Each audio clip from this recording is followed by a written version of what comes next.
जय हिंद दोस्तों, कैसे हैं आप सभी लोग। दोस्तों आज की इस वीडियो में हम लोग बात करने वाले हैं निफ्टी एंड बैंक निफ्टी में हमारा मंडे के लिए क्या व्यू रह सकता है, किस तरीके से हम जो ये 100 पॉइंट का एक गैप अप ओपनिंग दिखा रहा है इस गैप अप ओपनिंग को ट्रेड कर सकते हैं। डेली चार्ट्स क्या बता रहे हैं, वीकली चार्ट्स क्या बता रहे हैं, थोड़ा लॉन्ग टर्म व्यू अगर हम लेते हैं तो वो चार्ट किस तरीके से हम लोगों को बता रहे हैं, सारी चीजें इस वीडियो में हम डिस्कस करने वाले हैं। तो दोस्तों वीडियो शुरू करने से पहले चैनल को सब्सक्राइब कीजिएगा, बेल आइकन को दबाइएगा और इस वीडियो का लाइक हम रखते हैं लगभग 4000 लाइक्स, तो लाइक किए बगैर कहीं भी मत जाना। चलिए वीडियो को शुरू करते हैं। देखिए सबसे पहली चीज, अगर हम वर्ल्ड मार्केट से क्यूज लेते हैं, क्योंकि फ्राइडे के सेशन में हमें एक चॉपी बट पॉजिटिव डे देखने को मिला। निफ्टी में अराउंड 180 पॉइंट की तेजी गैप अप के बाद मार्केट सस्टेन करता हुआ दिखाई दिया। बैंक निफ्टी की अगर हम बात करते हैं तो वही गैप अप के बाद सस्टेन करता हुआ दिखाई दिया, बट इंट्राडे कुछ बड़े मूव्स हम लोगों को देखने को नहीं मिले।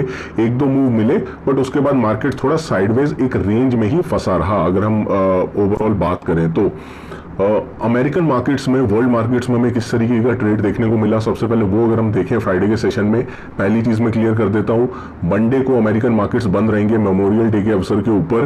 तो ये जो क्यूज है फ्राइडे के, अगर डाउ फ्यूचर्स फ्लैट भी रहते हैं तो भी हम लोगों के लिए काफी अच्छे पॉजिटिव क्यूज हो सकते हैं। क्यों मैं ऐसा कह रहा हूं, क्योंकि अगर आप सामने देखें डाउ फ्यूचर्स, ये डाउ जोन्स है, लगभग 2% की तेजी, 650 पॉइंट की तेजी हम लोगों को डाउ में देखने को मिली। नैस्डैक की अगर हम बात करें तो हमें लगभग 3.5% की तेजी, 450 पॉइंट की तेजी देखने को मिली। S&P 500 में 0.3% की तेजी, लगभग अराउंड 111 पॉइंट की तेजी जो है वो देखने को मिली है। तो इस वजह से बहुत स्ट्रॉन्ग रैली हम लोगों को फ्राइडे के सेशन में भी अमेरिकन मार्केट्स में देखने को मिली और नवंबर 2020 के बाद बेस्ट वीक रहा है डाउ जोन्स के लिए और अमेरिकन मार्केट्स के लिए। अगर हम बात करें तो लास्ट वाला जो हफ्ता रहा है हमारे मार्केट में, अगर हम देखते हैं on the longer term time frame चलते हैं, निफ्टी का चार्ट अगर हम लगाते हैं डेली चार्ट में, तो एक चीज आपको निफ्टी के डेली चार्ट में दिखाई दे रही होगी, ये जो एक बड़ा कंसोलिडेशन निफ्टी ने करा था, ये वाला जो कंसोलिडेशन निफ्टी ने करा था, मार्केट अभी इस कंसोलिडेशन के आसपास जो है वो सपोर्ट लेने की कोशिश कर रहा है। मार्केट दोबारा यहाँ पे आया, एक बार सपोर्ट लिया, बहुत स्ट्रॉन्ग एक बाउंस आया, हम लोगों को 18,000 तक देखने को मिला, दोबारा यहाँ पे आया और अब दोबारा से सपोर्ट लेने की कोशिश कर रहा है, पहली चीज। दूसरी चीज अगर हम यहाँ पे देखने की चेष्टा करते हैं तो मार्केट ने एक रेंज बनाई हुई है, जो रेंज हमने लास्ट वीक भी बात करी थी। ऊपर की साइड 16,500, नीचे की साइड ये रेंज है लगभग 15,730। ठीक है, अगर पॉइंट वाइज इस रेंज को हम लोग कनेक्ट करते हैं तो ये रेंज हमारी हो जाती है अराउंड 750 पॉइंट की, 4.5% की एक रेंज हमने बनाई हुई है। लगभग एक महीने से हम इस रेंज के अंदर ही ट्रेड कर रहे हैं। टेक्निकली क्या बोला जाता है, जब मार्केट एक रेंज में होता है, ठीक है, और स्पेशली इतने लंबे टाइम के लिए एक रेंज में होता है, तो रेंज का जब ब्रेकआउट होता है तो इतने ही पॉइंट्स का अप मूव हम लोग एक्सपेक्ट कर सकते हैं ऑन द अपसाइड में। तो I would not be surprised अगर हम 16,500 का लेवल ब्रेकआउट देते हैं तो पोजिशनली हमें काफी अच्छी तेजी देखने को मिल सकती है। हालांकि पहला जो रेजिस्टेंस है वो पास में ही है, वो लगभग अराउंड 16,670 का एक इंपॉर्टेंट रेजिस्टेंस लेवल होगा। 16,670 के ऊपर अगर मार्केट निकलता है देन 17,000 और उसके बाद 17,200 से 300 तक के टारगेट भी हम लोगों को देखने को मिल सकते हैं। और हो सकता है मार्केट क्या करे, ये जो ऊपर की ट्रेंड लाइन आ रही है, अगर हम इस ट्रेंड लाइन को देखते हैं तो यहाँ पे एक हाई बनाने के लिए भी मार्केट जो है ऊपर की साइड जा सकता है और दोबारा अगर इसे डाउन ट्रेंड को कंटिन्यू करना है तो दोबारा आ सकता है। बट ये पॉसिबिलिटी बन रही है कि ऊपर की साइड के कुछ अच्छे breakouts due to global cues हम लोगों को देखने को मिल सकते हैं on the daily time frame. Banks की क्या बात होगी, बैंक निफ्टी का चार्ट हम लगा लेते हैं डेली टाइम फ्रेम पे और उसके बाद में वीकली टाइम फ्रेम हम लोग बैंक्स में चलते हैं। वीकली टाइम फ्रेम में बैंक निफ्टी में अगर हम आते हैं तो आपको एक चीज क्लियर दिखाई दे रही होगी, तो बैंक निफ्टी ऊपर की साइड में इधर रेजिस्टेंस ले रहा है, नीचे की साइड में बैंक निफ्टी जो है इस एरिया में जो है वो सपोर्ट लेने की चेष्टा कर रहा है। तो एक काइंड ऑफ फ्लैग पैटर्न बनाने की कोशिश कर रहा है।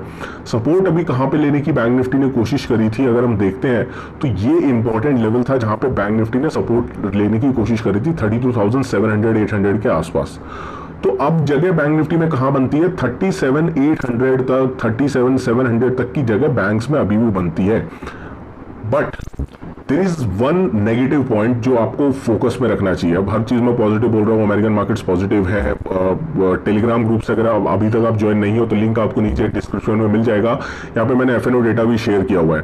तो एफएनओ डेटा भी अगर हम क्लियरली देखते हैं तो इसमें एफआईज ने जो है वो स्टॉक फ्यूचर्स अच्छी मात्रा में खरीदे, इंडेक्स फ्यूचर्स अच्छी मात्रा में खरीदे, इंडेक्स कॉल्स अच्छी मात्रा में खरीदी है। हालांकि थोड़ी सी वो पुट्स बाय करके गए, बट वीकेंड पे पुट बाय करना is not a bad thing. और स्टॉक फ्यूचर्स उनके लगभग 3 लाख के आसपास हो चुके हैं, which is a very huge amount अगर आप देखें तो। और क्लाइंट्स की अगर हम यहाँ पे बात करते हैं, जो हमारे रिटेलर्स हैं वो स्टॉक फ्यूचर्स बेच के गए हैं, इंडेक्स फ्यूचर्स बेच के गए हैं, कॉल सोल्ड करके गए हैं, तो एक बड़ा गैप अप लाजमी दिखाई देता है डेटा वाइज, ठीक है। और वही चीज हमें अमेरिकन मार्केट्स में तेजी देखने को मिली और उस वजह से हम लोगों को एसजीएक्स निफ्टी अभी पॉजिटिव दिख रहा है। बट एक चीज जो डेंट कर सकता है, और वो डेंट आ सकता है केवल बैंक्स के ऊपर। वो बैंक्स के ऊपर ही क्यों आ सकता है, वो है क्रूड ऑयल। क्रूड ऑयल एक बड़ा ब्रेकआउट देने की तैयारी कर रहा है, ठीक है। क्रूड ऑयल ने एक ब्रेकआउट दिया 115 के लेवल को। मैंने आपको क्लियरली बोला था अगर 115 का लेवल ब्रेकआउट होता है क्रूड ऑयल में, मल्टीपल टाइम्स यहां से रिजेक्शन मिला है, क्रूड ऑयल 121 122 की तरफ जाएगा और 119 के पास क्रूड ऑयल आ चुका है।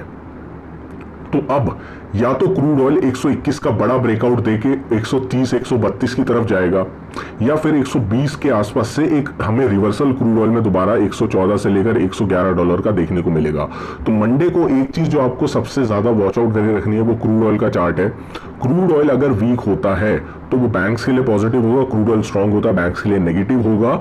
इसी वजह से हमें थोड़ी नेगेटिविटी अमेरिकन मार्केट्स में भी अगर आप देखें तो डाउट में उतनी स्ट्रेंथ नहीं है, बट जो नैस्डैक है उसमें बहुत तगड़ी स्ट्रेंथ हम लोगों को देखने को मिल रही है अगर आप पॉइंट वाइज और परसेंटेज वाइज भी बात करते हैं। तो इस वजह से हो सकता है there is a high probability Nifty यहां पे आउट परफॉर्म करे रादर देन बैंक्स। तो ये चीज आपको फोकस में रखनी है। अब इंट्राडे क्या करना है भाई, बाकी सारी पोजिशनल बातें तो हो गई, इंपॉर्टेंट लेवल्स की बातें भी हमने कर ली। इंट्राडे वाइज क्या पोजीशन बन रही है वो हम लोगों को देखना चाहिए। देखिए मार्केट अभी गैप अप ओपनिंग की तैयारी कर रहा है।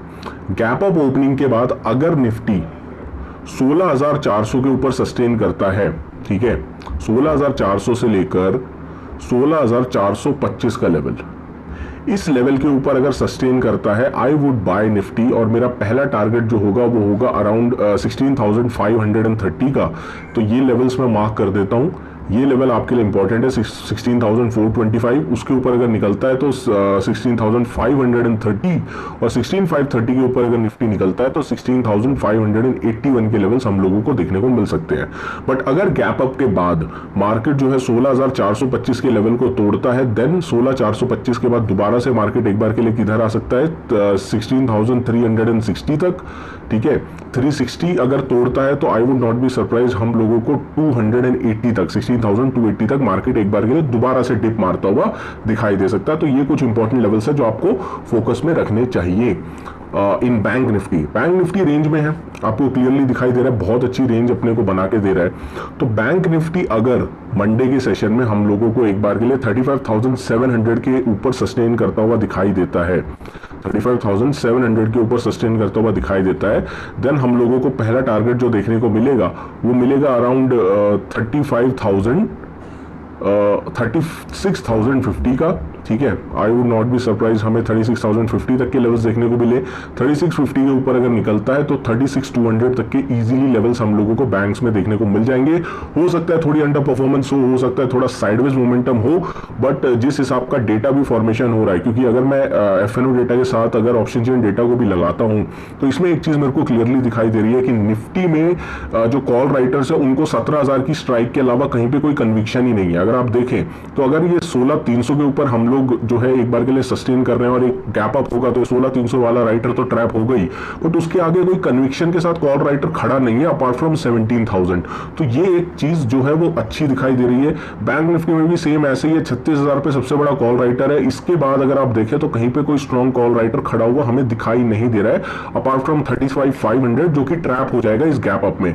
तो ये इंटरेस्टिंग होगा, data wise call writer strap हो सकते हैं अगर इसी तरीके का गैप अप ओपनिंग अपने को देखने को मिलती है तो 35,700 के ऊपर 3650 और 3650 के ऊपर अगर मार्केट निकलता है तो 36,200 के लेवल्स हम लोगों को देखने को मिल सकते हैं। ऑन द डाउन साइड में अगर बैंक निफ्टी जो है 35,630 का लेवल 35,630 630 का लेवल जो है वो ब्रेक डाउन देता है तो हम लोगों को एक बार के लिए एक डाउन साइड का मोमेंटम जो है वो देखने को मिल सकता है। 35,630 का लेवल अगर ब्रेक डाउन मिलता है तो हम लोगों को एक बार के लिए डाउन साइड का मोमेंटम कहां तक मिलेगा, 35,500 तक, 35,500 तक। और 35,500 के नीचे अगर जाता है तो 35,380 के लेवल्स, 80 के स्विंग्स हम लोगों को देखने को मिल सकते हैं, जो आपको क्लियरली वॉच आउट करके रखने चाहिए। ये कुछ इंपॉर्टेंट लेवल्स हैं जो हमें बैंक निफ्टी में देखने के लिए मिल सकते हैं। तो दोस्तों आईटी सेक्टर, जिसके बारे में बहुत सारे लोग मेरे से क्वेश्चन पूछ रहे हैं, आईटी क्या बॉटम आउट हो गया है, क्या कुछ इंपॉर्टेंट लेवल्स है। देखिए आईटी ने सपोर्ट कहां पे लिया है, आईटी ने सपोर्ट लिया है एक क्रिटिकल लेवल के ऊपर। जो लास्ट ईयर रैली शुरू हुई थी, मई 21 में जो रैली शुरू हुई थी आईटी की, वो रैली शुरू हुई थी जब आईटी ने इस बॉक्स एरिया को, ये जो कंसोलिडेशन एरिया था, इसको ब्रेक आउट दिया था। ठीक है, तो आईटी अब करेक्ट होके अराउंड परसेंटेज वाइज में अगर हम देखते हैं, आईटी इंडेक्स 30% के आसपास करेक्ट हो चुका है और करेक्ट होके इसी कंसोलिडेशन बॉक्स एरिया पे आया है। तो ये जो बाउंस आया है ये केवल एक टेक्निकल बाउंस है जो सपोर्ट के पास से आया है। ऐसा ना समझे कि आईटी में दोबारा से बहुत बड़ी तेजी हो सकती है। हाँ, अगर ये टेक्निकल बाउंस, ये वाला लो जब तक 27,400 सस्टेन करता है तब तक फ्रेश शॉर्टिंग आपको आईटी स्टॉक्स में नहीं करनी है। 27,500 के नीचे ही फ्रेश शॉर्टिंग करनी है। अगर यहां से एक बाउंस हमें देखने को मिलता है तो 29,300 और उसके बाद I would not be surprise हमें 30,700 तक आईटी सेक्टर के जो है वो लेवल्स आते हुए दोबारा से एक स्ट्रॉन्ग बाउंस बैक देखने को मिल सकता है। तो शॉर्ट करना अवॉइड करना, जब तक 27,500 का लेवल आईटी सेक्टर के जो इंडेक्स है उसमें नहीं गिरता है तब तक आप आईटी सेक्टर को स्टॉक करना, शॉर्ट करना थोड़ा अवॉइड कर सकते हैं। ठीक है, तो ये मेरा व्यू था आईटी के ऊपर। दोस्तों आशा करता हूं वीडियो आपको पसंद आई होगी। वीडियो पसंद आई हो तो वीडियो को लाइक कीजिएगा यार। मिलता हूं आपसे अगली वीडियो में। Thank you so much for watching guys. जय हिंद, वंदे मातरम।